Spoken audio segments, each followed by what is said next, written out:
Everyone, Vijay Karnataka ವಿಶೇಷ podcast ನೀವು ನೋಡ್ತಾ ಇದ್ದೀರಾ. ಯಾರಾದರೂ ನಿಮ್ಮನ್ನ ಕ್ವೆಶನ್ ಮಾಡಿದ್ರೆ, ನನ್ನ ಹತ್ರ ಬ್ಯಾಂಕ್ ಬ್ಯಾಲೆನ್ಸ್ ಇದೆ, ಬಂಗ್ಲಾ ಇದೆ, ಕ್ಯಾಶ್ ಸಿಕ್ಕಾಬಡೆ ಇದೆ, ನಿನ್ನ ಹತ್ರ ಏನಿದೆ ಅಂತ ಹೇಳಿದಾಗ ನನ್ನ ಹತ್ರ ಆರೋಗ್ಯ ಇದೆ ಅಂತ ಹೇಳೋದಕ್ಕೆ ಎಷ್ಟು ಪ್ರೌಡ್ ಫೀಲ್ ಆಗುತ್ತೆ ಅಲ್ವಾ? ಆರೋಗ್ಯಕ್ಕಿಂತ ಆಸ್ತಿ ಬೇಕಾ? ಆದರೆ ಇವತ್ತಿನ ಜನ್ರೇಷನಲ್ಲಿ ಅದನ್ನು ಬಿಟ್ಟು ಬೇರೆ ಎಲ್ಲ ಮಾಡೋಕ್ಕೆ ಹೊರಟಿದ್ದಾರೆ. ಪರಿಣಾಮ ಸಾಕಷ್ಟು ಆರೋಗ್ಯ ಸಮಸ್ಯೆಗಳು, ಅದರಲ್ಲಿ ಈ ಕ್ಯಾನ್ಸರ್ ಕೂಡ ಒಂದು. ಕ್ಯಾನ್ಸರ್ ಅದಕ್ಕೇನಪ್ಪ ಟ್ರೀಟ್ಮೆಂಟ್ ಅಂತ ನೀವು ಯೋಚನೆ ಮಾಡೋ ಅಗತ್ಯ ಇಲ್ಲ. ಇವತ್ತಿನ ನಮ್ಮ ಪಾಡ್ಕಾಸ್ಟಲ್ಲಿ ವಿಶೇಷ ಡಾಕ್ಟರ್ ಒಬ್ರು ಇದ್ದಾರೆ. SCG ಕ್ಯಾನ್ಸರ್ ಹಾಸ್ಪಿಟಲಲ್ಲಿ. ಇವ್ರದ್ದು ಒಂದು ಪವರ್, ಇವರ ಫೇಮಸ್ ನೀವು ಕೇಳಿದ್ರೆ ಓ ಮೈ ಗಾಡ್, ಈ ಥರ ಡಾಕ್ಟ್ರ್ ಇರಲೇಬೇಕು ಅಂತ ಅನಿಸುತ್ತೆ. ಹೌದು, SCG ಕ್ಯಾನ್ಸರ್ ಹಾಸ್ಪಿಟಲಲ್ಲಿ ಯೂರೋಲಾಜಿಕಲ್ ಆಂಕೋಲಜಿ ಮತ್ತು ರೋಬೋಟಿಕ್ ಸರ್ಜರಿಯಲ್ಲಿ ಒಂದು ಹೆಡ್ ಆಗಿ, ನಿರ್ದೇಶಕರಾಗಿ ಮತ್ತು ಕೆಲಸ ಮಾಡ್ತಾ ಇದ್ದಾರೆ. ಹಾಗೆ ಈ ಒಂದು ವಿಭಾಗದಲ್ಲಿ ಜೀವಮಾನ ಸಾಧನೆ ಪ್ರಶಸ್ತಿಯನ್ನು ಪಡ್ಕೊಂಡಿದ್ದಾರೆ, ಶ್ರೇಷ್ಠತೆಯನ್ನು ಪಡ್ಕೊಂಡಿದ್ದಾರೆ. ಕರ್ನಾಟಕದಲ್ಲಿ ಅತಿ ಹೆಚ್ಚು ರೋಬೋಟಿಕ್ ಸರ್ಜರಿ ಮಾಡಿರುವಂಥ ಹೆಗ್ಗಳಿಕೆಗೂ ಕೂಡ ಪಾತ್ರರಾಗಿದ್ದಾರೆ. ಅಷ್ಟೇ ಅಲ್ಲ, ಇವರ ಗರಡಿಯಲ್ಲಿ ಸಾಕಷ್ಟು ಆಂಕೋಲಾಜಿಸ್ಟ್, ಯೂರೋಲಾಜಿಕಲ್ ಆಂಕೋಲಾಜಿಸ್ಟ್ ಪರಿಣಿತಿಯನ್ನು ಪಡ್ಕೊಂಡಿದ್ದಾರೆ. ಸೊ ಒಂದೆರಡು ಪದಗಳಲ್ಲಿ ಇವರ ಬಣ್ಣನೆ ಮಾಡೋದಕ್ಕೆ ಖಂಡಿತ ಸಾಧ್ಯ ಇಲ್ಲ, ಅವ್ರನ್ನೇ ಮಾತಾಡಿಸ್ಬೇಡ. ನಮಸ್ಕಾರ ಡಾಕ್ಟರ್. ನಮಸ್ಕಾರ ಮೀನವರೇ. ಖುಷಿ ಆಗುತ್ತೆ ನಿಮ್ಮ ಹತ್ರ ಮಾತಾಡ್ತಿದ್ರೆ, ಆ ಪಾಸಿಟಿವ್ ವೈಬ್ ಮತ್ತೆ ಎಷ್ಟು ಕಂಫರ್ಟಬಲ್ ಫೀಲ್ ಮಾಡ್ತೀರಾ ಅಂತ ಹೇಳಿದ್ರೆ. Yes, we are happy to see you your. Thank you very much. ಮೊದಲಿಗೆ ಡಾಕ್ಟರ್, ನನ್ನ ಪ್ರಶ್ನೆ, ಈ ಯೂರೋ ಆಂಕೋಲಾಜಿ ಅಂದ್ರೆ ಏನು? ಯಾವ ರೀತಿಯ ಕ್ಯಾನ್ಸರ್ಗಳಿಗೆ ನಾವು ಟ್ರೀಟ್ಮೆಂಟ್ ಪಡ್ಕೊಳ್ಬೋದು ಇದರಲ್ಲಿ? ಫಸ್ಟ್ ಯೂರಾಲಜಿ ಅಂದ್ರೆ ನಿಮ್ಗೆ ಗೊತ್ತಿರಬೇಕು. ಯೂರಾಲಜಿ ಅಂತಂದ್ರೆ it is related to urinary system. ಅದ್ರ ಕಿಡ್ನಿಯಿಂದ ಸ್ಟಾರ್ಟ್ ಆಗುತ್ತೆ. ಕಿಡ್ನಿ, ಯೂರೇಟರ್, ಬ್ಲಾಡರ್ ಅಂದ್ರೆ ಮೂತ್ರಕೋಶ, ಮತ್ತೆ ಪ್ರಾಸ್ಟೇಟ್ ಗ್ರಂಥಿ, ಮತ್ತೆ ಜನನೇಂದ್ರಿಯಗಳೆಲ್ಲ ಇದರಲ್ಲಿ ಬರ್ತದೆ. ಇದೆಲ್ಲಾನು ಯೂರಾಲಜಿಲಿ ಇರ್ತದೆ. ನಾ ಯೂರೋಲಾಜಿಕಲ್ ಆಂಕಾಲಜಿ ಅಂತಂದ್ರೆ ಈ ಆರ್ಗನ್ಸ್ ಅಲ್ಲಿ ಇರ್ತಕ್ಕಂತಹ ಕ್ಯಾನ್ಸರ್ಸ್ ಬಗ್ಗೆ ಮಾತ್ರ ಡೀಲ್ ಮಾಡ್ತಕ್ಕಂತಹ ಸ್ಪೆಷಾಲಿಟಿಗೆ ಯೂರೋಲಾಜಿಕಲ್ ಆಂಕಾಲಜಿ ಇರ್ತೀವಿ. ನಾನು ಬೇಸಿಕಲಿ ಯೂರಾಲಜಿಸ್ಟ್. 18 ವರ್ಷದ ಹಿಂದೆ ನಾವು HCG cancer hospital urological oncology ಅಂತ ಒಂದು ಸ್ಪೆಷಾಲಿಟಿ ಅಥವಾ ಡಿಪಾರ್ಟ್ಮೆಂಟ್ ನ first time in South India we started. This was the first department to start in South India. So ಅದರಲ್ಲಿ ನಾವು ಇದಕ್ಕಿರ್ತಕ್ಕಂಥ, ನಾನು ಹೇಳಿದ್ನೆಲ್ಲ, kidney cancer, bladder cancer, prostate cancers, penile and testicular cancers ಮತ್ತೆ ಅಡ್ರಿನಲ್ ಕ್ಯಾನ್ಸರ್ಸ್, ಈ 6 organs ಬರ್ತಕ್ಕಂತಹ cancers ಮಾತ್ರ deal ಮಾಡ್ತಕ್ಕಂತಹ ಸ್ಪೆಷಾಲಿಟಿ ಇದು. ಈಗ ನಾವು ಲಾಸ್ಟ್ ಒಂದು 10 years ಇಂದ ಇದರಲ್ಲಿ ರೋಬೋಟಿಕ್ ಸರ್ಜರಿ ಅಂತ ಸ್ಟಾರ್ಟ್ ಮಾಡಿದ್ದೀವಿ. ನಾವು 18 ವರ್ಷದಿಂದ ಈ ಡಿಪಾರ್ಟ್ಮೆಂಟ್ ಸ್ಟಾರ್ಟ್ ಮಾಡಿದಾಗ ನಾನು 15 ಇದ್ದು. ದೇವ್ರ ದಯೆಯಿಂದ ಇವತ್ತು ನಾವು 5 ಜನ ಕನ್ಸಲ್ಟೆಂಟ್ಸ್ ಇದ್ದೀವಿ ಯೂರೋಲಾಜಿಕಲ್ ಆಂಕಾಲಜಿಲಿ, ಮತ್ತೆ 3 ಜನ ಫೆಲೋಸ್ ಇದ್ದಾರೆ. ನಮ್ಮದೇ ಆದ ಒಂದು ರಿಸರ್ಚ್ ಡಿಪಾರ್ಟ್ಮೆಂಟ್ ಅಂತ ಇದೆ. ಒಟ್ಟು ನಮ್ಮ ಟೀಮಲ್ಲಿ ಹೇಳ್ಬೇಕಂತಂದ್ರೆ ಒಂದು 12 ಜನ ಇದ್ದೀವಿ. 1ರಿಂದ ಸ್ಟಾರ್ಟ್ ಆಗಿದ್ದು 18 ವರ್ಷದಲ್ಲಿ 12 ಜನ ಇದ್ದೀವಿ. ದೇವ್ರ ದಯೆಯಿಂದ we are doing good service to the patients. Okay, ಈಗ ಮೂತ್ರಾಂಗ ಕ್ಯಾನ್ಸರ್ಗಳಂತ ಬಂದಾಗ ಜನ ಎಷ್ಟು ಅವೇರ್ ಆಗಿರ್ಬೇಕಾಗತ್ತೆ? ಯಾಕೆಂದ್ರೆ ತುಂಬಾ ಜನ ಅದ್ರದ್ದು ಸಿಂಪ್ಟಮ್ಸ್ ಗೊತ್ತಿರಲ್ಲ, ನೆಗ್ಲೆಕ್ಟ್ ಮಾಡಿಬಿಡ್ತಾರೆ. ಅವ್ರಿಗಿದೆ ಆ ಪ್ರಾಬ್ಲಮ್ ಅನ್ನೋದು ಕೂಡ ಸ್ಟಾರ್ಟಿಂಗ್ ಸ್ಟೇಜಸ್ ಅಲ್ಲಿ ಅವ್ರು ಐಡೆಂಟಿಫೈ ಮಾಡ್ಕೊಳ್ಳಲ್ಲ. ಸೊ ಎಷ್ಟು ಅವೇರ್ ಆಗಿರ್ಬೇಕಾಗತ್ತೆ ಜನ? ನಮ್ಮ ಜನಗಳಲ್ಲಿ ಏನಾಗಿದೆ ಅಂತಂದ್ರೆ, ನನಗೆ ಏನು ಸಿಂಪ್ಟಮ್ಸ್ ಇಲ್ಲ ಅಂತಂದ್ರೆ ನಾನು ಯಾಕೆ ಡಾಕ್ಟರ್ ಹತ್ರ ಹೋಗ್ಬೇಕು, ಯಾಕೆ ಸುಮ್ಮನೆ ಖರ್ಚು ಮಾಡಬೇಕು? ಒಂದು ವೀಕೆಂಡ್ ಹೋಗಿ ನಾವು ಯಾವ್ದಾದ್ರು ಮಾಲ್ಗೆ ಹೋಗ್ಬಿಟ್ಟು ಒಂದು ಥಿಯೇಟ್ರಲ್ಲಿ 1000 ರೂಪಾಯಿ ಟಿಕೆಟ್ ಕೊಟ್ಟು ಮೂವಿ ನೋಡ್ತೀವಿ. ಒಂದು ಪಾಪ್ಕಾರ್ನ್, ಅನ್ಹೆಲ್ತಿ ಪಾಪ್ಕಾರ್ನ ಅದೊಂದು 500 ರೂಪಾಯಿ ಖರ್ಚು ಮಾಡಿ ಬರ್ತೀವಿ. ಬಟ್ ಡಾಕ್ಟರ್ ಹತ್ರ ಯಾಕೆ ಹೋಗ್ಬೇಕು ಅಂತ ಕ್ವಶನ್ ಬಂದಾಗ, ನನ್ನ ಹತ್ರ ಏನೋ ತೊಂದರೆ ಇಲ್ದಾದ್ರೂ ನಾನು ಯಾಕೆ ಹೋಗ್ಬೇಕು, ಯಾಕೆ ಖರ್ಚು ಮಾಡಬೇಕು ಅಂತ ಬರ್ತದೆ. ಇದು ಫಾರ್ಚುನೇಟ್ಲಿ ಏನಾಗಿದೆ ಅಂದರೆ, ಯೂರೋಲಾಜಿಕಲ್ ಕ್ಯಾನ್ಸರ್ಸ್ ಅಲ್ಲಿ ಜನರಲಿ ಸಿಂಪ್ಟಮ್ಸೇ ಇರಲ್ಲ. ನೀವು ತಗೊಳ್ಳಿ kidney cancer, first stage kidney ಕ್ಯಾನ್ಸರ್ಲಿ ಏನು ಸಿಂಪ್ಟಮ್ಸ್ ಇರಲ್ಲ. ಫಸ್ಟ್ ಸ್ಟೇಜ್ ಪ್ರಾಸ್ಟೇಟ್ ಕ್ಯಾನ್ಸರ್ ಏನು ಸಿಂಪ್ಟಮ್ಸ್ ಇರಲ್ಲ. ಎಕ್ಸೆಪ್ಟ್ ಬ್ಲಾಡರ್ ಕ್ಯಾನ್ಸರ್ಲಿ ಫಸ್ಟ್ ಸ್ಟೇಜಲ್ಲಿ ಇದ್ರೂ ಸ್ವಲ್ಪ ಅವ್ರಿಗೆ ಬ್ಲಡ್ ಬರ್ತಕ್ಕಂಥ ಚಾನ್ಸ್ ಇರ್ತದೆ. ಹಾಗಾಗಿ ನಮ್ಮ ಫೋಕಸ್ ಎಲ್ಲಿರ್ಬೇಕಂತಂದ್ರೆ, 50 ವರ್ಷ ಆದ ತಕ್ಷಣ ಪ್ರಾಸ್ಟೇಟ್ ಕ್ಯಾನ್ಸರ್ಸ್ನ ಫಸ್ಟ್ ಸ್ಟೇಜಲ್ಲಿ ಡಿಟೆಕ್ಟ್ ಮಾಡಬೇಕು ಅಂತಂದ್ರೆ ನಾವು ಮಾಸ್ಟರ್ ಚೆಕಪ್ ಹೋಗಬೇಕು, PSC ಅನ್ನೋ ಟೆಸ್ಟ್ ಮಾಡಿಸ್ಕೋಬೇಕು. ಎರಡನೇದೇ ಕಿಡ್ನಿ ಕ್ಯಾನ್ಸರ್ಸ್ ಫಸ್ಟೇ ಡಿಟೆಕ್ಟ್ ಆಗಬೇಕಂತಂದ್ರೆ, ಈಗ ನಾವು ನೋಡ್ತಿರೋದು ಸುಮಾರು ಜನ ಸಾಫ್ಟ್ವೇರ್ ಇಂಜಿನಿಯರ್ಸು, ಯಂಗ್ ಪೀಪಲ್, 30-35 ವರ್ಷಕ್ಕೇ ಸ್ಮಾಲ್ ಕಿಡ್ನಿ ಟ್ಯೂಮರ್ಸ್ ಬಂದಿರ್ತದೆ. ಅದಕ್ಕೆ ಕಂಡಿಡಿಬೇಕಂತಂದ್ರೆ ಫಸ್ಟ್ ಸ್ಟೇಜಲ್ಲಿ ಅವ್ರಿಗೇನು ಸಿಂಪ್ಟಮ್ಸ್ ಇರಲ್ಲ, ಏನೋ ಒಂದು ಹೊಟ್ಟೆ ನೋವು ಅಂತ ಬಂದಿರ್ತದೆ, ಅವ್ರೋಗಿ ಸ್ಕ್ಯಾನಿಂಗ್ ಮಾಡಿಸ್ಕೊಳ್ತಾರೆ, ಅಲ್ಟ್ರಾಸೌಂಡಲ್ಲಿ ಗೊತ್ತಾಗ್ಬಿಡ್ತದೆ. ಇದೆಲ್ಲಾನು ಫಸ್ಟ್ ಸ್ಟೇಜಲ್ಲೇ ಗೊತ್ತಾಗಬೇಕು ಅಂತಂದ್ರೆ ಅವರು 30 ವರ್ಷದಿಂದ ಒಂದು ವರ್ಷಕ್ಕೊಂದ್ಸರಿ ಅಲ್ಟ್ರಾಸೌಂಡ್ ಸ್ಕ್ಯಾನ್ ಅಂತ ಮಾಡಿಸ್ಕೋಬೇಕು. 50 ವರ್ಷ ಆಗಿರ್ತಕ್ಕಂಥ ಎಲ್ಲ ಗಂಡಸರು PSA, ಪ್ರಾಸ್ಟೇಟ್ ಸ್ಪೆಸಿಫಿಕ್ ಆಂಟಿಜನ್ ಅಂತ ಒಂದು ಸಿಂಪಲ್ ಬ್ಲಡ್ ಟೆಸ್ಟ್, ಇದನ್ನು ಮಾಡಿದರೆ ಯಾರೂ ಕಿಡ್ನಿ ಕ್ಯಾನ್ಸರಿಂದ ಮತ್ತು ಪ್ರಾಸ್ಟೇಟ್ ಕ್ಯಾನ್ಸರಿಂದ ಡೆತ್ ಆಗಕ್ಕೆ ಚಾನ್ಸೇ ಇಲ್ಲ. ಓಕೆ, ಸ್ಟಾರ್ಟಿಂಗ್ ಅರ್ಲಿ ಸ್ಟೇಜಲ್ಲಿ ಅದು ಡಯಾಗ್ನೈಸ್ ಮಾಡೋದು ತುಂಬಾ ಇಂಪಾರ್ಟೆಂಟ್. ಡಯಾಗ್ನೋಸ್ ಮಾಡೋದು ಇಂಪಾರ್ಟೆಂಟ್. ಅವ್ರಿಗೆ ಸಿಂಪ್ಟಮ್ಸ್ ಇರಲ್ಲ, ಆ ಸಿಂಪ್ಟಮ್ಸ್ ಇಲ್ಲದೆ ಇದ್ದಾಗ ಹೋಗಿ ಚೆಕ್ ಮಾಡಿಸ್ಕೋಬೇಕು ಅವರು. ಓಕೆ, ಸೊ ಡಯಾಗ್ನೈಸ್ ಆದಾಗ ಇಂಥದ್ದೇ ಒಂದು ಪ್ರಾಬ್ಲಮ್ ಆಗಿದೆ, ಕ್ಯಾನ್ಸರ್ ಆಗಿದೆ ಅಂತ ಹೇಳಿ ಡಾಕ್ಟರ್ ಯಾವ ರೀತಿ ಅದು ಪ್ರೊಸೀಜರ್ ಇವಾಗ ಆಗುತ್ತೆ? ನಾನು ಯೂರಲಾಜಿಕಲ್ ಆಂಕಾಲಜಿ ಅಂದ್ರೆ ಇಟ್ಸ್ ವಾಸ್ಟ್ ಸ್ಪೆಷಾಲಿಟಿ. ಒಂದೊಂದು ಆರ್ಗನ್ ವೈಸ್ ಮಾತಾಡೋಣ. ಓಕೆ, ಇವಾಗ ಪ್ರಾಸ್ಟೇಟ್ ಕ್ಯಾನ್ಸರ್ ಅವ್ರಿಗೆ ಏನ್ ಸಿಂಪ್ಟಮ್ಸ್ ಇರ್ಬೋದು? ಪ್ರಾಸ್ಟೇಟ್ ಕ್ಯಾನ್ಸರ್ ಜನರಲಿ ಏನು ಸಿಂಪ್ಟಮ್ಸ್ ಇರ್ಬೇಕಂತೇನಿಲ್ಲ. ಕೆಲವು ಸರಿ ಏನಾಗುತ್ತಂದ್ರೆ ಪ್ರಾಸ್ಟೇಟ್ ಗ್ರಂಥಿ ಎನ್ಲಾರ್ಜ್ಮೆಂಟ್ 40-50 ವರ್ಷ ಆದ ತಕ್ಷಣ ಆಗುತ್ತೆ. ಅವ್ರಿಗೆ ಯೂರಿನಲ್ಲಿ ಇರ್ತಕ್ಕಂಥ ಸಿಂಪ್ಟಮ್ಸ್ ಏನಿರ್ತದೆ ಅಂದ್ರೆ ಸ್ಲೋ ಆಗಿ ಯೂರಿನ್ ಹೋಗ್ತಕ್ಕಂಥದ್ದು, ಸ್ಲೋ ಸ್ಟ್ರೀಮ್, ರಾತ್ರಿ ಜಾಸ್ತಿ ಸರಿ ಎದ್ದೇಳ್ತಾರೆ, ಓಕೆ, ಫೋರ್ಸ್ ಇರಲ್ಲ, ಯೂರಿನ್ ಮಾಡಿದಾದ್ಮೇಲೂ ಇನ್ನೂ ಕಂಪ್ಲೀಟ್ ಆಗಿಲ್ಲ, ಇನ್ನೂ ಸ್ವಲ್ಪ ಉಳ್ಕೊಂಡಿದೆ ಅಂತಕ್ಕಂಥ ಸಿಂಪ್ಟಮ್ಸ್ ಕಂಪ್ಲೀಟ್ನೆಸ್ ಫೀಲ್ ಆಗಲ್ಲ ಅವ್ರಿಗೆ. ಎಸ್. ಹಂಗಿದ್ದಾಗ ಅದು ಪ್ರಾಸ್ಟೇಟ್ ಗ್ರಂಥಿ ಎನ್ಲಾರ್ಜ್ ಆಗಿರ್ತಕ್ಕಂಥ ಚಾನ್ಸ್ ಇರ್ತದೆ. Enlargement is different from cancer. So ನೀವು ಆ ಟೈಮಲ್ಲಿ ಡಾಕ್ಟರ್ ಹತ್ರ ಹೋದರೆ ಡಾಕ್ಟರ್ ಅದನ್ನ ಡಿಫ್ರೆನ್ಶಿಯೇಟ್ ಮಾಡ್ತಾರೆ. ಇದು ನಾರ್ಮಲ್ ವಯೋಮಿತಿಗೆ ತಕ್ಕಂತೆ ಆಗಿರ್ತಕ್ಕಂಥ ಎನ್ಲಾರ್ಜ್ಮೆಂಟಾ ಅಥವಾ ಇದರಲ್ಲಿ ಕ್ಯಾನ್ಸರ್ ಇದೆಯಾ ಅಂತ ಅದನ್ನ ಡಿಫ್ರೆನ್ಶಿಯೇಟ್ ಮಾಡಬೇಕಂದ್ರೆ ಒಂದು PSA ಅಂತ ಟೆಸ್ಟ್ ಮಾಡ್ತೀವಿ. ಮತ್ತು ನಾವು ಪ್ರಾಸ್ಟೇಟ್ನ ಎಕ್ಸಾಮಿನ್ ಮಾಡ್ತೀವಿ. ಎಕ್ಸಾಮಿನ್ ಮಾಡೋದ್ರಲ್ಲಿ ಏನೋ ಸಸ್ಪಿಷನ್ ಇದ್ರೆ ಒಂದು MRI ಸ್ಕ್ಯಾನ್ ಅಂತ ಮಾಡ್ತೀವಿ. ಅದಾದ ನಂತರ ಪ್ರಾಸ್ಟೇಟ್ ಬಯಾಪ್ಸಿ ಅಂತ ಮಾಡ್ತೀವಿ. ಬಯಾಪ್ಸಿ ಅಂತ ಮಾಡಿ ಅದರಲ್ಲೇನಾದರೂ ಕನ್ಫರ್ಮ್ ಆದರೆ ಪೆಟ್ ಸ್ಕ್ಯಾನ್ ಅಂತ ಮಾಡ್ತೀವಿ, PSMA ಪೆಟ್ ಸ್ಕ್ಯಾನ್ ಅಂತ. ಆವಾಗ ಕಂಪ್ಲೀಟ್ ಆಗುತ್ತೆ. ಅದು ಯಾವ ಸ್ಟೇಜಲ್ಲಿದೆ ಏನಂತ ನೋಡಿಕೊಂಡು ಅದ್ರ ಪ್ರಕಾರ ನಾವು ಟ್ರೀಟ್ಮೆಂಟ್ ಕೊಡ್ತೀವಿ. ಆದರೆ ಈ ಕ್ಯಾನ್ಸರ್ ಡಯಾಗ್ನೈಸ್ ಆದಮೇಲೆ ಎಲ್ಲದಕ್ಕೂ ಈ ಒಂದು ಸರ್ಜರಿನೇ ಮೇಜರ್? ಇಲ್ಲ, ಸರ್ಜರಿನೇ ಅಂತಲ್ಲ, ಯಾವ ಸ್ಟೇಜಲ್ಲಿದೆ ಪೇಷಂಟ್ಗೆ, ಅವರ ಜನರಲ್ ಕಂಡೀಷನ್ ಹೇಗಿದೆ, ಅವರ ಲೈಫ್ ಎಕ್ಸ್ಪೆಕ್ಟೆನ್ಸಿ ಹೇಗಿದೆ, ಅದನ್ನ ನೋಡಿಕೊಂಡು ಯಾವ್ದಲ್ಲಿ ಕ್ಯೂರ್ ಆಗ್ತಕ್ಕಂಥ ಚಾನ್ಸಸ್ ಜಾಸ್ತಿ ಇದೆ ಅಂತ ನೋಡ್ತೀವಿ. ಅದನ್ನ ನೋಡಿಕೊಂಡು ಕಾಮನ್ ಆಗಿ ಸ್ಟೇಜ್ 1 ಸ್ಟೇಜ್ 2 ಪ್ರಾಸ್ಟೇಟ್ ಕ್ಯಾನ್ಸರ್ಸ್ಗೆ robotic surgery is very common. ಅದರಲ್ಲಿ ರೊಬಾಟಿಕ್ ಸರ್ಜರಿಯಲ್ಲಿ ಪ್ರಾಸ್ಟೇಟ್ ಮತ್ತು ಸೆಮಿನಲ್ ವೆಸಿಕಲ್ಸ್ನ ನಾವು ಕಂಪ್ಲೀಟ್ ತೆಗೆದು ಕ್ಯೂರ್ ಮಾಡ್ತೀವಿ. Alternatively if patient is not fit for surgery or not willing to go for surgery, we have hormone therapy and radiotherapy. So ಇದೆಲ್ಲಾನು doctor decide ಮಾಡ್ತಾರೆ ನಿಮಗೆ ಯಾವುದು ಅಪ್ರೋಪ್ರಿಯೇಟ್ ಇದೆ ಅಂತ. ಅವರು ನಿಮ್ಮ ಹತ್ರ ಡಿಸ್ಕಸ್ ಮಾಡಿ ನಿಮ್ಮ ಪ್ರಿಫರೆನ್ಸಸ್ ನೋಡಿಕೊಂಡು ಅವ್ರು ಗೈಡ್ ಮಾಡ್ತಾರೆ. ಅರ್ಲಿ ಸ್ಟೇಜಲ್ಲಿ ಮುಂಚೆನೆ ಹೋದ್ರೆ ಸರ್ಜರಿ ಅಗತ್ಯ ಇರಲ್ಲ ಅಂತ ಹೇಳ್ತೀರಾ? ಇಲ್ಲ, ಅರ್ಲಿ ಸ್ಟೇಜಲ್ಲಿ ಹೋದ್ರೂ ಸುಮಾರು ಸರಿ ಸರ್ಜರಿ ಬೇಕಾಗ್ಬೋದು ಅಥವಾ ಹಾರ್ಮೋನ್ ಥೆರಪಿ ರೇಡಿಯೋಥೆರಪಿ ಬೇಕಾಗ್ಬೋದು. ಅರ್ಲಿ ಸ್ಟೇಜಲ್ಲೇ ಇದ್ರೂ ಕೆಲವರು ವಯಸ್ಸು ಜಾಸ್ತಿ ಆಗಿರ್ತದೆ, ಅಂದ್ರೆ ಇವಾಗ 80 ವರ್ಷ ಆಗಿರ್ತದೆ, ಅವರ ಲೈಫ್ ಎಕ್ಸ್ಪೆಕ್ಟೆನ್ಸಿ ಕಡಿಮೆ ಇದ್ದಾಗ ಅವರಿಗೆ ಸರ್ಜರಿನೂ ಬೇಕಾಗಲ್ಲ, ಏನೂ ಟ್ರೀಟ್ಮೆಂಟ್ ಬೇಕಾಗದೇ ಇರ್ಬೋದು. ಅಂತ ಟೈಮಲ್ಲಿ ನಾವು ಆಕ್ಟಿವ್ ಸರ್ವೆಲೆನ್ಸ್ ಅಂತೀವಿ ಅಥವಾ ವಾಚ್ಫುಲ್ ವೇಟಿಂಗ್ ಅಂತೀವಿ. ಅಂದ್ರೆ ಅವ್ರಿಗೆ ಟ್ರೀಟ್ಮೆಂಟೇ ಬೇಕಾಗಲ್ಲ ಅಥವಾ ಸಿಂಪಲ್ ಟ್ರೀಟ್ಮೆಂಟ್ ಅಲ್ಲಿ ಮ್ಯಾನೇಜ್ ಮಾಡ್ತೀವಿ. ನೈಸ್ ಡಾಕ್ಟರ್, ಈಗ ರೋಬೋಟಿಕ್ ಸರ್ಜರಿ ಅಂತ ಬಂದಾಗ ಓಪನ್ ಸರ್ಜರಿ ಅಥವಾ ಲ್ಯಾಪ್ರೋಸ್ಕೋಪಿಕ್ ಇದರ ಒಂದು ಪ್ರಾಮುಖ್ಯತೆ ಹೇಳಿದಾದ್ರೆ ಯಾವುದು ಪ್ರಿಫರ್ ಮಾಡೋದು ಅಥವಾ ಡಿಫ್ರೆನ್ಸ್ ಏನು ಅಂತ?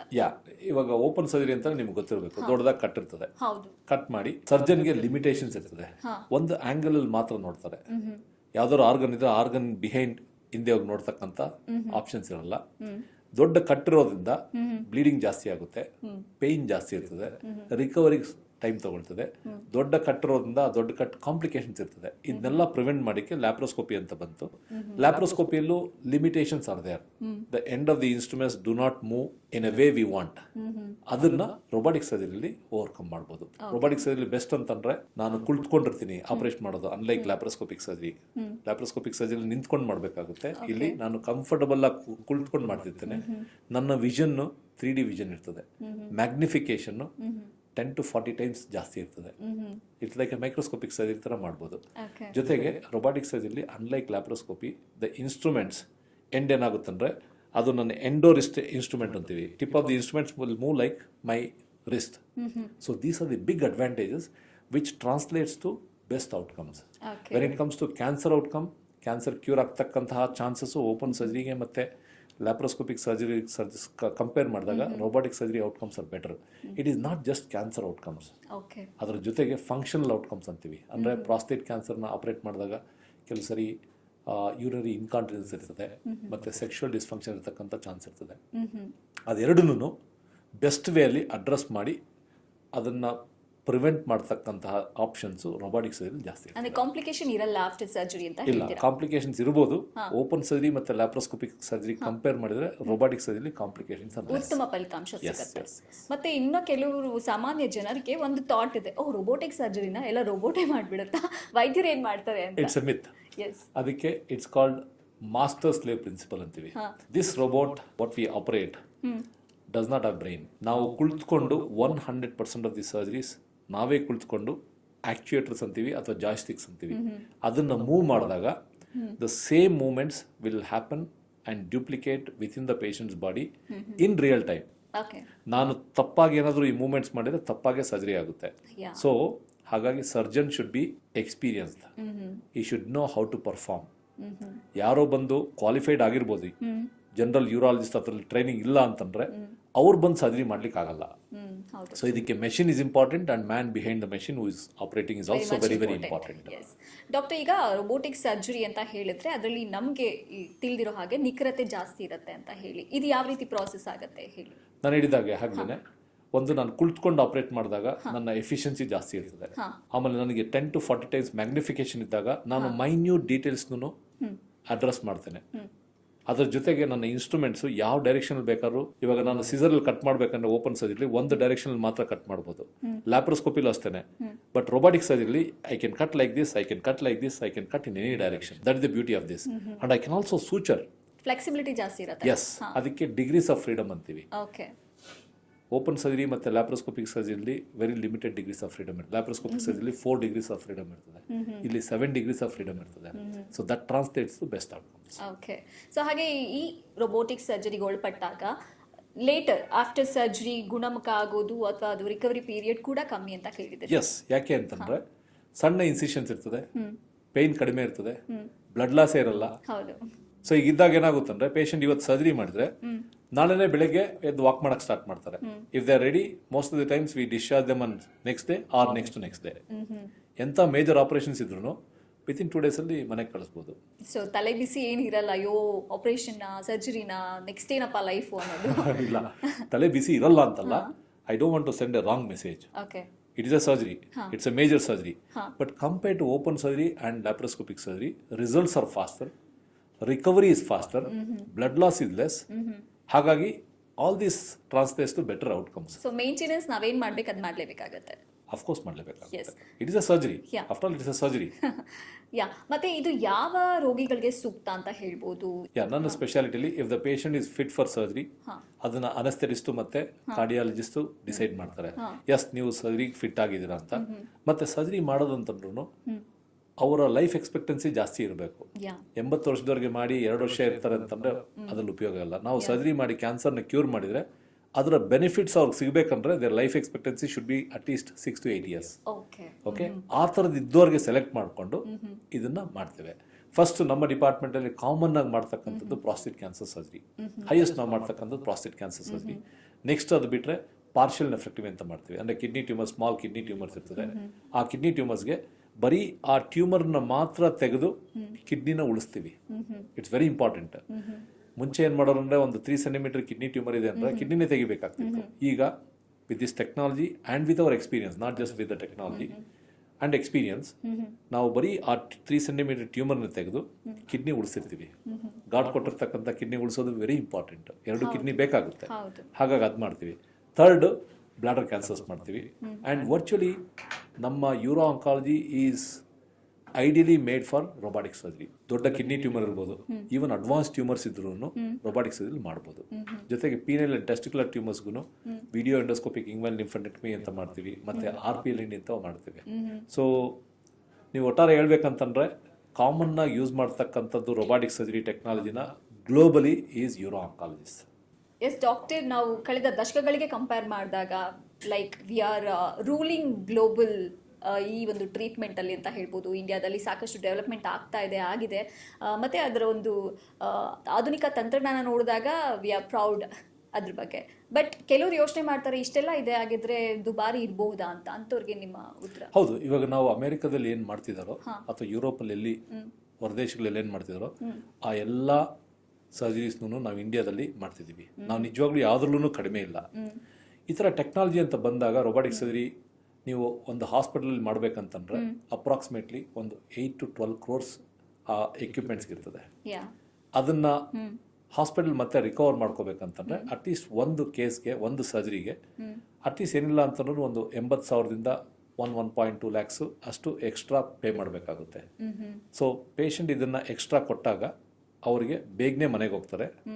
ಬ್ಲಡ್ ಜನರಲಿ ಬೇಕಾಗಲ್ಲ, ಪೇಯ್ನ್ ಕಡಿಮೆ ಇರ್ತದೆ, ರಿಕವರಿ ಫಾಸ್ಟ್ ಆಗಿರ್ತದೆ, and outcomes are better. So ಈ ಎಲ್ಲದಕ್ಕೂ ಅಷ್ಟು ಪೇ ಮಾಡಬೇಕಾಗುತ್ತೆ. ಸೊ ಇದಕ್ಕೆ ಈವನ್ ಗೌರ್ಮೆಂಟ್ ಹಾಸ್ಪಿಟಲ್ಸಲ್ಲೂ ಕೆಲವು ಗೌರ್ಮೆಂಟ್ ಹಾಸ್ಪಿಟಲ್ಸಲ್ಲಿ ಇದೆ APL ಕಾರ್ಡ್, ಈವನ್ BPL ಕಾರ್ಡನ್ನು ಅದನ್ನು ಉಪಯೋಗ ಪಡೆದುಕೋಬೋದು. ಇಟ್ ಈಸ್ ನಾಟ್ ದಟ್ ಎಲ್ಲರನ್ನೂ ಪ್ರೈವೇಟ್ ಹಾಸ್ಪಿಟಲಲ್ಲೇ ಸರ್ಜರಿ ಮಾಡಬೇಕಂತಿಲ್ಲ. ಅವರ ಅನುಕೂಲಕ್ಕೆ ತಕ್ಕಂತೆ, ಅವರ ಫೈನಾನ್ಷಿಯಲ್ ಕಂಡೀಷನ್ಗೆ ತಕ್ಕಂತೆ robotic surgery is available, particularly in Bangalore at most of the places. ಅಂದ್ರೆ ನಮ್ಮ ಸರ್ಕಾರ ಕೂಡ ಇದರಲ್ಲಿ ತನ್ನದೇ ಆದಂತಹ ವಿಶೇಷ ಪಾತ್ರ ವಹಿಸ್ತಾ ಇದೆ, ಎಲ್ಲರಿಗೂ ಈ ಒಂದು ಕ್ಯಾನ್ಸರ್ಗೆ ಟ್ರೀಟ್ಮೆಂಟ್ ಸಿಗ್ಲಿ. ಹೌದು ಇದೆಲ್ಲರಿಗೂ ಸಿಗಬೇಕು. ಇದು ಬರೀ ಶ್ರೀಮಂತರಿಗೆ ಮಾತ್ರ ಸೀಮಿತವಾಗಿರ್ತಕ್ಕಂಥದ್ದಲ್ಲ. ಹಾಗಾಗಿ ನಮ್ಮ ಗೌರ್ಮೆಂಟ್ ಅವರು ಅದನ್ನ ಎಲ್ಲ ಕಡೆನೂ ಮಾಡ್ತಿದ್ದಾರೆ. ಅಂಡ್ ಮೂವಿಂಗ್ ಫಾರ್ವರ್ಡ್ ಇನ್ನೊಂದು 8-10 ವರ್ಷದಲ್ಲಿ ಎಲ್ಲ ಮೇಜರ್ ಹಾಸ್ಪಿಟಲ್ಸ್ ಅಲ್ಲೂ ಈ ಟೆಕ್ನಾಲಜಿ ಲಭ್ಯ ಇರ್ತದೆ. ಅದರಿಂದ ಎಲ್ಲ ಜನಗಳಿಗೂ ಉಪಯೋಗ ಆಗಬೇಕದು. ಅದನ್ನ ಮಾಡ್ತಕ್ಕಂಥ ಎಕ್ಸ್ಪರ್ಟ್ಸನ್ನು ನಾವು ಕ್ರಿಯೇಟ್ ಮಾಡಬೇಕು. Training is also important, not just having the technology.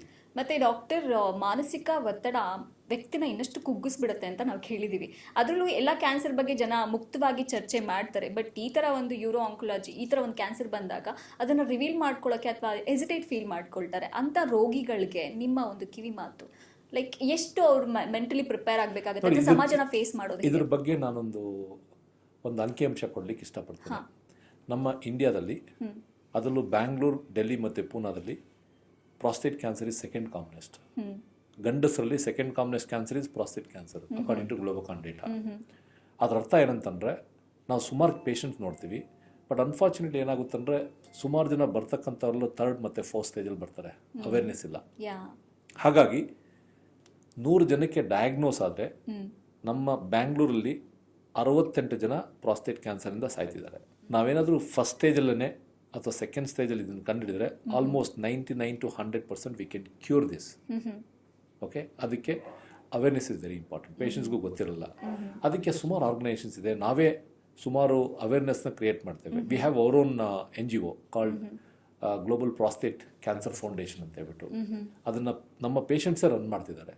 ಅದ್ರ ಮುಖಾಂತರ ನಾವು ಆಲ್ಮೋಸ್ಟ್ ಈಗ 7 ಲಕ್ಷ ಜನಕ್ಕಿಂತ ಜಾಸ್ತಿ ಅವೇರ್ನೆಸ್ ಕ್ರಿಯೇಟ್ ಮಾಡಿದ್ದೀವಿ ಪ್ರಾಸ್ಟೇಟ್ ಕ್ಯಾನ್ಸರ್ ಬಗ್ಗೆ. So this is government is also doing their bit, and it is our social responsibility to create awareness. ನಾವು ಬರ್ತಕ್ಕಂಥ ಯಾವುದೇ ಒಂದು ಪೇಷಂಟ್ ಬಂದರೆ, ಪ್ರಾಸ್ಟೇಟ್ ಕ್ಯಾನ್ಸರ್ ಪೇಷಂಟ್ ಬಂದರೆ, ನಾವು ಎವ್ರಿ ಸಿಂಗಲ್ ಪೇಷಂಟ್ಗೆ ಹೇಳ್ತೀವಿ, ನಿಮ್ಮ ಫ್ಯಾಮಿಲಿಯವ್ರಿಗೆ, ನಿಮ್ಮ ಫ್ರೆಂಡ್ಸ್ಗೆ ದಯವಿಟ್ಟು ಇದನ್ನು ಪಾಸ್ ಆನ್ ಮಾಡಿ. ಜಸ್ಟ್ ಒಂದು ಸಿಂಪಲ್ PSA ಟೆಸ್ಟ್ ಅಂತ 50 ವರ್ಷ ಆಗಿದ್ರೆ ಅದನ್ನು ಮಾಡಿಸ್ಕೊಂಡ್ರೆ we can save lot of lives.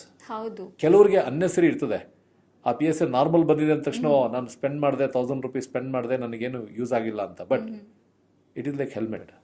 100 ಜನ ಓವರ್ ಯಾರಿಗೂ ಆಕ್ಸಿಡೆಂಟ್ ಆಗಬೇಕಾಗಿಲ್ಲ, ಬಟ್ ಎಲ್ಲರೂ ಹೆಲ್ಮೆಟ್ ಹಾಕೋಬೇಕು. Like that. So PSA is recommended for all men after the age of 50 years. ಆಮೇಲೆ ಎಲ್ಲ ಸಮಸ್ಯೆನಲ್ಲೂ ಒಂದು ಮಿತ್ ಅನ್ನೋದಿರುತ್ತೆ, ಜನ ಊಹೆ ಮಾಡ್ಕೊಂಡ್ಬಿಡ್ತಾರೆ, ಈ ಸರ್ಜರಿ ಆದ್ರೆ ನೆಕ್ಸ್ಟ್ ಲೈಫ್ ಹಂಗಾಗ್ಬಿಡುತ್ತೆ ಅಂತ. ಈಗ ಯೂರೋ ಆಂಕೊಲಾಜಿ ಈ ಒಂದು ಟ್ರೀಟ್ಮೆಂಟ್ ತಗೊಂಡಾಗ ಫ್ಯೂಚರಲ್ಲಿ ಮೂತ್ರ ನಿಯಂತ್ರಣ ಹೇಗೆ ಅಥವಾ ಸೆಕ್ಷುವಲ್ ಆಕ್ಟಿವಿಟೀಸ್ ಹೇಗೆ, ಒಂದು ಲೈಂಗಿಕ ಆರೋಗ್ಯದ ಮೇಲೆ ಪರಿಣಾಮ ಬೀರುತ್ತಾ, ಈ ಥರ ಕ್ವೆಶನ್ ಮಾಡೋರು. ಹೌದು, ಇಟ್ಸ್ ವೆರಿ ಇಂಪಾರ್ಟೆಂಟ್. ಸಿ, ಅವ್ರು ಯಾವ ಸ್ಟೇಜಲ್ಲಿ ಬರ್ತಾರೆ ಅನ್ನೋದ್ರ ಮೇಲೆ ಡಿಪೆಂಡ್ ಆಗುತ್ತೆ. ನಾನು ಒಂದೊಂದಾಗಿ ಬಿಡಿಬಿಡಿಯಾಗಿ ಹೇಳ್ತೀನಿ. ಇವಾಗ ವೆರಿ ಯಂಗ್ ಪೇಷಂಟ್ ಬರ್ತಾರೆ, 50 ವರ್ಷ ಇದ್ದಾರೆ. If they are sexually active ಅಂತಂದ್ರೆ, if the disease in first stage, ನಾವು ಆ ನರ್ವ್ಸ್ನ ಪ್ರಿಸರ್ವ್ ಮಾಡ್ತೇವೆ. ನರ್ವ್ಸ್ನ ಪ್ರಿಸರ್ವ್ ಮಾಡೋದ್ರಿಂದ ಅವರ ಸೆಕ್ಷುವಲ್ ಆಕ್ಟಿವಿಟಿ ಹಾಗೆ ಕಂಟಿನ್ಯೂ ಆಗುತ್ತೆ. ಎರಡನೇದು, ನಾವು ಮಾಡ್ತಕ್ಕಂಥ ರೊಬಾಟಿಕ್ ಸರ್ಜರಿ ಪ್ರಿಸೈಸ್ ಆಗಿ ಮಾಡೋದ್ರಿಂದ ವಿತ್ ಅವರ್ ಎಕ್ಸ್ಪೀರಿಯನ್ಸ್ ನಾವು ಅಪೈಕಲ್ ಡಿಸೆಕ್ಷನ್ ಅಂತ ಏನು ಹೇಳ್ತೀವಿ, ಅಂದರೆ ಪ್ರಾಸ್ಟೇಟ್ನ ಎಲ್ಲಿ ಈ ಯೂರಿನ್ ಕಂಟ್ರೋಲ್ ಮಾಡ್ತಕ್ಕಂಥ ಮಸಲ್ಸ್ ಇದೆಯಲ್ಲ, ಆ ಮಸಲ್ಸ್ನ ಪ್ರಿಸೈಸ್ ಆಗಿ ಡಿಸೆಕ್ಟ್ ಮಾಡಿ ಆ ನಾರ್ಮಲ್ ಫಂಕ್ಷನ್ನ ರೀಸ್ಟೋರ್ ಮಾಡೋದ್ರಿಂದ ಅವ್ರಿಗೆ ಯೂರಿನ್ ಲೀಕೇಜ್ ತುಂಬಾ ಕಡಿಮೆ ಇರ್ತದೆ, ಅಥವಾ ಇದ್ರೂ ಬೇಗನೆ 1 or 2 months ಅಲ್ಲಿ ಕಂಟ್ರೋಲ್ ಬಂದ್ಬಿಡ್ತದೆ. So we can preserve both, not without compromising the cancer outcomes. So that's important. Yes doctor, ಸಾಕಷ್ಟು ಸರ್ಜರಿ ಮಾಡಿದ್ದೀರಾ. ಹಾಗೆ ನಾನು ಹೇಳ್ದಂಗೆ ಕರ್ನಾಟಕದಲ್ಲಿ ಅತಿ ಹೆಚ್ಚು ರೋಬೋಟಿಕ್ ಸರ್ಜರಿ ಮಾಡಿರೋ ಹಿರಿಮೆ ನಿಮಗೆ ಸಲ್ಲತ್ತೆ. ಯೂರೋ ಆಂಕಾಲಜಿಯಲ್ಲಿ ನಾನು ಹೇಳ್ಬೋದು, ಯೂರೋ ಆಂಕಾಲಜಿ ನಮ್ಮ ಡಿಪಾರ್ಟ್ಮೆಂಟ್ ಅಲ್ಲಿ ನಾವು ಜಾಸ್ತಿ ಮಾಡಿದ್ದೇವೆ. ಎಸ್, ನಿಮ್ಮ ಒಂದು ಯಾವ್ದಾದ್ರು ಒಂದು ಸ್ಪೆಷಲ್ ಕೇಸ್ ನ ಮೆಲ್ಕ್ ಹಾಕಿ ನಮಗೆ ಶೇರ್ ಮಾಡೋದಾದ್ರೆ ಎಕ್ಸ್ಪೀರಿಯನ್ಸ್ ಅಲ್ಲಿ. ಬರೀ ಒಂದಲ್ಲ, I can give hundreds of examples. Because ನಾವು ಈಗ ನಮ್ಗೆ ಇರ್ತಕ್ಕಂಥ ಎಕ್ಸ್ಪೀರಿಯನ್ಸ್ ಅಲ್ಲಿ ನಾವು ಈವನ್ ನಾನು ಹೇಳಿದಾಗೆ ಫಸ್ಟ್ ಮತ್ತು ಸೆಕೆಂಡ್ ಸ್ಟೇಜಲ್ಲಿ ಅಂತಲ್ಲ, 3rd ಸ್ಟೇಜಲ್ಲಿ ಬರ್ತಾರೆ ಕೆಲವರು, ವೆರಿ ಅರ್ಲಿ 4th ಸ್ಟೇಜಲ್ಲಿ ಬರ್ತಾರೆ. ಆ ಬಂದಂಥ ಪೇಷಂಟ್ಸ್ಗೆ ನಾವು ನ್ಯೂ ಅಡ್ಜುವೆಂಟ್ ಹಾರ್ಮೋನ್ ಥೆರಪಿ ಅಂತ ಕೊಡ್ತೀವಿ. These are all new things. These are may not be standard of care. But patient ಹೆಂಗಿದ್ದಾಗ ಏನು ಮಾಡ್ತೀವಿ ಅಂತಂದರೆ, we have to use all our resources to optimise and to give them best outcomes. ಅಂಥವ್ರಿಗೆ ನಾವು prostate ಡಿಸೀಸ್ನ ಸ್ಟ್ರಿಂಕ್ ಮಾಡಿ surgery ಮಾಡಿ multi modality treatment ಅಂತ ಮಾಡ್ತೀವಿ. ಕೆಲವು ಸರಿ ರೇಡಿಯೇಷನ್ ಬೇಕಾಗ್ಬೋದು. ಈ ಮಲ್ಟಿಪಲ್ ಟ್ರೀಟ್ಮೆಂಟ್ ಆಪ್ಷನ್ಸ್ನ ಯೂಸ್ ಮಾಡಿಕೊಂಡು ಅವ್ರಿಗೆ ಕ್ಯೂರ್ ಮಾಡ್ತಕ್ಕಂಥ ಪಾಸಿಬಿಲಿಟೀಸ್ ಇದೆ. ಕೆಲವು ಸರಿ ಕ್ಯೂರ್ ಆಗಲ್ಲ, ಅಂಥವ್ರಿಗೆ ಅಟ್ಲೀಸ್ಟ್ ಕ್ಯೂರ್ ಆಗದೇ ಇದ್ರೂ ಲಾಂಗ್ ಟರ್ಮ್ ಡಿಸೀಸ್ ಕಂಟ್ರೋಲ್ ಮತ್ತು ಅವರ ಕ್ವಾಲಿಟಿ ಆಫ್ ಲೈಫ್ ಇಂಪ್ರೂವ್ ಮಾಡ್ಕೊಳ್ಳೋದಕ್ಕೆ ಹೆಲ್ಪ್ ಮಾಡ್ತೀವಿ. Okay, fine doctor. ಸೊ ಹಾಗೆ ನಿಮ್ಮ ಒಂದು ಕಿವಿ ಮಾತು, ಯಾರೆಲ್ಲ ಒಂದು ರೋಗಿಗಳು ಈ ಒಂದು ಕಾಯಿಲೆಯಿಂದ ಬಳಲ್ತಾ ಇದ್ದಾರೆ, ಅವರು ಇನಿಷಿಯೇಷನ್ಸ್ ತಗೋಬೇಕು ಟ್ರೀಟ್ಮೆಂಟ್ಗೆ, ಮತ್ತೆ prevention is better than cure. So ನಿಮ್ಮ ಒಂದು ಕಿವಿ ಮಾತು ನಮ್ಮ ಆಡಿಯನ್ಸ್ಗೆ. ಸೊ ಇದೆಲ್ಲ guidelines you take American urology guidelines, European urology guidelines, ಮತ್ತು even Indian urology guidelines suggest ಮಾಡೋದೇನೆಂದರೆ, when it comes to prostate cancer 50 ವರ್ಷ ಆದ ಎಲ್ಲ ಪುರುಷರನ್ನು ವರ್ಷಕ್ಕೆ ಒಮ್ಮೆ simple blood test serum PSA prostate specific antigen ಅಂತ ಚೆಕ್ ಮಾಡಬೇಕಾಗುತ್ತೆ. ಅಕಸ್ಮಾತ್ ಯಾರಾದರೂ ಅವರ ಫ್ಯಾಮಿಲಿಯಲ್ಲಿ ಪ್ರಾಸ್ಟೇಟ್ ಕ್ಯಾನ್ಸರ್ ಇದ್ದರೆ ಅಥವಾ ಬೇರೆ ಕ್ಯಾನ್ಸರ್ಸ್ ಇದ್ದರೆ ಅಂಥವರು 50 ವರ್ಷಕ್ಕಲ್ಲ 40 ವರ್ಷದಿಂದನೇ ಮಾಡಬೇಕಾಗುತ್ತೆ. ಯಾಕಂದರೆ ಫ್ಯಾಮಿಲಿ ಹಿಸ್ಟ್ರಿ ಇದ್ದಾಗ 40 ವರ್ಷಕ್ಕೆ ಬರ್ತಕ್ಕಂಥ ರಿಸ್ಕ್ ಸ್ವಲ್ಪ ಜಾಸ್ತಿ ಇರ್ತದೆ, ಅದು ಮಾಡಬೇಕಾಗುತ್ತೆ. That is related to prostate cancer. When it comes to kidney ಕ್ಯಾನ್ಸರ್ಸಲ್ಲಿ 30 ವರ್ಷ ಆದ ತಕ್ಷಣ ಸಿಂಪಲ್ ಒಂದು ಅಲ್ಟ್ರಾಸೌಂಡ್, ಒಳ್ಳೆ ಲ್ಯಾಬ್ಗೆ ಹೋಗಿ ಅಥವಾ ಒಳ್ಳೆ ಡಯಾಗ್ನೋಸ್ಟಿಕ್ ಸೆಂಟ್ರಿಗೆ ಹೋಗಿ ಒಂದು ಅಲ್ಟ್ರಾಸೌಂಡ್ ವರ್ಷಕ್ಕೊಮ್ಮೆ ಮಾಡಿಕೊಂಡ್ರೆ ಕಿಡ್ನಿಲಿರ್ತಕ್ಕಂತಹ ಸಣ್ಣ ಟ್ಯೂಮರ್ಸ್ ಯಾವ್ದಾದ್ರು ಇದ್ದರೆ ಅದು ಗೊತ್ತಾಗೋಗ್ತದೆ. ಹಾಗೆಯೇ ಬ್ಲಾಡೆಡ್ ಟ್ಯೂಮರ್ಸೂ ಅದರಲ್ಲೇ ಅಲ್ಟ್ರಾಸೌಂಡಲ್ಲೇ ಗೊತ್ತಾಗುತ್ತೆ. ಇದಕ್ಕಿಂತ ಮುಂಚೆ ಫಸ್ಟು ಬಂದ ಮೇಲೆ ಡಿಟೆಕ್ಟ್ ಮಾಡೋದಕ್ಕಿಂತ we should prevent it. It is not possible to prevent all cancers, but healthy lifestyle, ಒಂದು ಡಯಟ್, ಸ್ಮೋಕಿಂಗ್ ಬಿಡೋದು, ಆಲ್ಕೋಹಾಲ್ ತಗೊಳ್ಳೇ ಇರೋದು, ಮತ್ತು ಎಕ್ಸಸೈಸ್, ವ್ಯಾಯಾಮ, ನಮ್ಮ ವೆಯ್ಟ್ನ ಮೇಂಟೈನ್ ಮಾಡ್ಕೊಂಡಿರೋದು, ಈ ಕೆಲವು ಪ್ರಿವೆಂಟಿವ್ ಮೆಜರ್ಸಿಂದ ನಾವು ಬರೋದನ್ನು ಪ್ರಿವೆಂಟ್ ಮಾಡ್ಬೋದು to some extent. So prevention is always better. In case ಅಕಸ್ಮಾತ್ ಬಂದ್ರೂ ಅದನ್ನ ಫಸ್ಟ್ ಸ್ಟೇಜಲ್ಲೇ ಕಂಡುಹಿಡಿದು ಅದನ್ನ ಕ್ಯೂರ್ ಮಾಡಿದರೆ it's better. Thank you so much doctor ನಿಮ್ಮ ಮಾಹಿತಿಗೆ. ಸೊ ನೋಡಿದ್ರಲ್ಲ ನಮ್ಮ ಡಾಕ್ಟರ್ ರಘುನಾಥ್ ಕೃಷ್ಣಪ್ಪ ಅವರು ಎಷ್ಟು ಇಂಪಾರ್ಟೆಂಟ್ ಮಾಹಿತಿಗಳು ಕೊಟ್ಟಿದ್ದಾರೆ. ಹಾಗೆ ಅವ್ರು ಕೊಟ್ಟಂತಹ ಕಿವಿ ಮಾತು ಸಲಹೆನ ನೀವು ಪಕ್ಕ ಫಾಲೋ ಮಾಡಿ, ಡಿಲೇ ಮಾಡಬೇಡಿ. ಏನೇ ಪ್ರಾಬ್ಲಮ್ ಇದ್ದರೂ ಇನ್ ಟೈಮ್ ಡಯಾಗ್ನೈಸ್ ಮಾಡ್ಕೊಳ್ಳಿ. ಯಾಕೆಂದರೆ ನಿಮ್ಮ ಆರೋಗ್ಯ ನಿಮ್ಮ ಕೈಲಿದೆ. ನಾವು ಚೆನ್ನಾಗಿದ್ರೆ ನಮ್ಮನ್ನ ಚೆನ್ನಾಗಿ ನೋಡ್ಕೊಳ್ಬೋದು. ಏನು ಹೇಳ್ತೀರಾ? ಇದು ಇವತ್ತಿನ ವಿಜಯ್ ಕರ್ನಾಟಕ ಪಾಡ್ಕಾಸ್ಟ್. ಮತ್ತೆ ಸಿಗೋಣ. ನೋಡ್ತಾ ಇರಿ ವಿಜಯ್ ಕರ್ನಾಟಕ ಪಾಡ್ಕಾಸ್ಟ್.